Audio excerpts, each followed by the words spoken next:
Hello' everyone, welcome to my YouTube channel. বহু দিনৰ মূৰত আকৌ মোৰ ইউটিউব চেনেললৈ আপোনালোক সকলোকে স্বাগতম জনাইছোঁ। আৰু সেইদিনা গৈছিলোঁ মই কম্পিউটাৰ চেণ্টাৰলৈ। আৰু কম্পিউটাৰ চেণ্টাৰৰ এই ক্লিপবোৰ, এইটোৱে হৈছে মোৰ কম্পিউটাৰ চেণ্টাৰটো ভুৱনেশ্বৰত অৱস্থিত। আৰু তাতে কম্পিউটাৰটো কৰি যেতিয়া ঘৰলৈ যাবলৈ ওলালোঁ, আহিল নহয় বৰষুণজাক। ইফালে ছাতিটোও নিয়া নাছিলোঁ।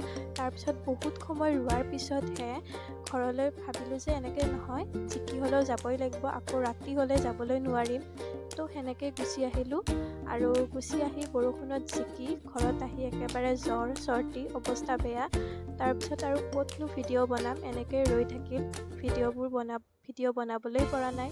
তাৰপিছত আকৌ 10 দিনমান পিছত 12 তাৰিখ মানে আকৌ মোৰ বাৰ্থডে 12 তাৰিখে বাৰ্থডে আছিল। তো বাৰ্থডেৰ দিনাখন সকলোৱে ঘৰতে আমি মিলি কিনে খানা এটা খালোঁ। বেলেগ একো কৰা নাই, জাষ্ট ময়ে বনালোঁ গোটেইখিনি। বনাই কিনে ঘৰতে আমি সকলোৱে মিলি খালোঁ আৰু। ঠিক আছে, ডেটছ ইট, বাই, আজিলৈ এৰিছোঁ।